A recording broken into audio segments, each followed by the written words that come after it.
중국 정부가 삼성과 SK하이닉스 관계자를 직접 불러서 화웨이와 거래를 중단할 경우 응징에 나서겠다고 경고한 것으로 알려졌습니다. 자, 이 소식 베이징 연결해서 자세히 들어보겠습니다. 강성웅 특파원. 네, 베이징입니다. 중국의 대응이 나올 거라고 예상은 했었는데요. 상당히 직접적인 방식으로 나왔군요. 네, 그렇습니다. 중국 정부가 세계적 기술 기업들에게 미국에 협조하면 심각한 결과에 직면할 것이라고 경고를 했다는 겁니다. 간단히 말해 화웨이와의 거래를 끊는 회사에 대해서는 중국 정부가 보복에 나서겠다는 뜻입니다. 예. 중국은 또 자국 내에 있는 공장을 해외로 이전할 경우에도 응징할 수 있다고 위협한 것으로 알려졌습니다. 뉴욕타임스는 중국 정부가 지난주 4일과 5일 이틀 동안에 세계적인 기술 기업의 관계자들을 불러서 면담을 하면서 이런 경고를 전달했다고 보도했습니다. 중국 정부 쪽에서는 경제를 총괄하는 국가개발개혁위원회가 중심이 됐고 또 상무부, 산업정보기술부 관계자들도 함께 참석한 것으로 알려졌습니다. 예. 우리나라 기업 가운데 거론된 기업이 삼성 그리고 SK하이닉스 이 두 곳입니까? 네네. 중국이 부른 기업은 미국의 마이크로소프트와 델, 그리고 영국의 ARM, 한국의 삼성과 SK하이닉스 등입니다. 예. 미국 회사 두 곳은 세계적인 컴퓨터 소프트웨어 업체이고요. 또 하나는 하드웨어 업체입니다. 델의 경우가 하드웨어 업체고요. 영국 업체 ARM은 반도체 설계로 아주 유명한 세계적인 회사입니다. 이 가운데 미국의 마이크로소프트와 영국의 ARM은 미국 정부의 요청에 따라서 화웨이와의 거래를 중단하기로 했다는 보도가 이미 나왔던 기업들입니다.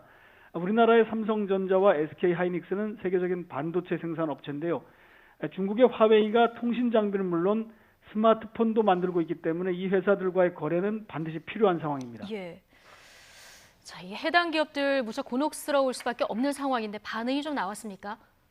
네, 우리나라 삼성전자와 SK하이닉스는 확인할 수 없는 내용이다 이렇게 입장을 밝혔는데요. 예. 하지만 중국 정부가 공공연히 대응에 나서겠다고 이미 여러 차례 예고를 했던 만큼 사실일 가능성에 무게가 실리고 있습니다.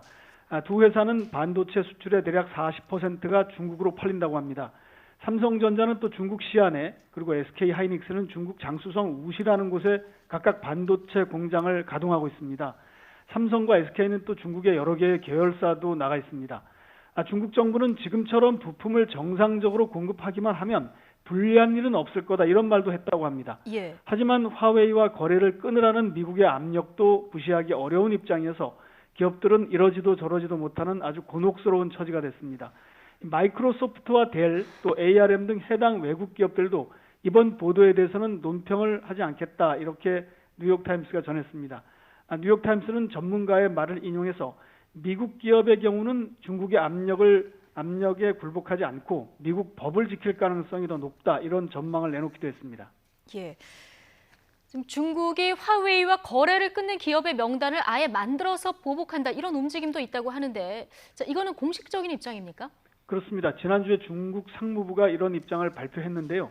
예. 미국이 화웨이와의 거래를 차단하고 있는 것처럼 중국도 신뢰할 수 없는 기업 이런 명단을 만들어서 보복에 나서겠다는 겁니다. 이른바 중국판 블랙리스트입니다. 미국 정부의 요구를 수용해서 화웨이의 거래 금지를 발표한 기업들이 아마 우선 명단에 올라갈 것으로 보입니다. 대략 이번 주에는 발표가 나올 것 같습니다. 이렇게 되면 글로벌 IT와 전자업계는 또 한 번 소용돌이 칠 가능성이 높습니다. 예.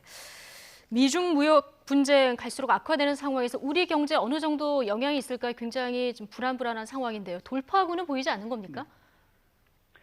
네, 어제 스티븐 무누신 미 재무장관이 이강 중국인민은행 총재를 일본에서 잠깐 만났습니다. 그런데 별다른 성과는 없었던 것 같습니다. 무누신 장관은 게다가 중국이 위안화 가치를 고의로 떨어뜨리고 있는 것 같다 이런 말을 해서 협상 전망이 여전히 어둡다는 것을 간접적으로 보여줬습니다.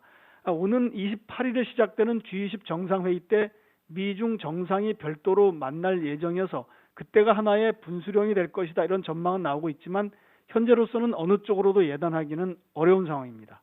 지금까지 베이징에서 YTN 강성웅입니다.